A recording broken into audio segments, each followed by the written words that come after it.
Cash memo দেয়নি, memo দেয়নি, memo দেওয়ার কথা বলেছিলাম, তারপর মেমো দিচ্ছে না কেন? একটু হেল্প করেন আমাদের, দেখিয়ে দিয়ে যান যে মুখে মেমো দেয়নি। আপনি ডিম কিনেছেন এখান থেকে? থামেন থামেন থামেন, ক্যাশ মেমো দিয়েছেন ইনাকে? আচ্ছা দেননি। কত করে কিনেছেন?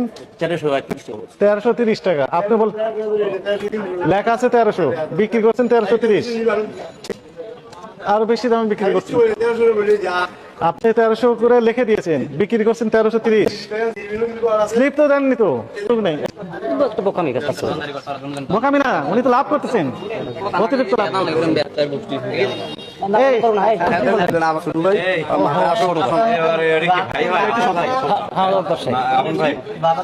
তো তাহলে ওনাকে আমরা পাটনাগারতে পাঠিয়ে দিই। মাথার সমস্যা বললেন। আচ্ছা দেখেন, উনি শুধু লাভ করেই যাচ্ছেন, এতে করে মাথার সমস্যা হচ্ছে না। যখন নিজেকে দাম কমা দিচ্ছেন তোর মাথার সমস্যা হয়ে গেছে।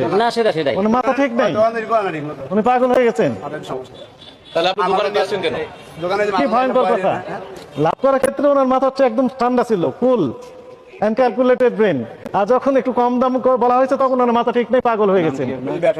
তোমার নাম দাও, নাম দাও, প্লের নাম দাও। কত রকমের পলিসি আমরা দেখছি। উনি যদি অসুস্থ হয়, ওনার ট্রিটমেন্ট না করে আপনি দোকানে বসেছেন কেন? দোকানে বসেছেন কেন? এত গুরুত্বপূর্ণ একটা ব্যবসা প্রতিষ্ঠানে।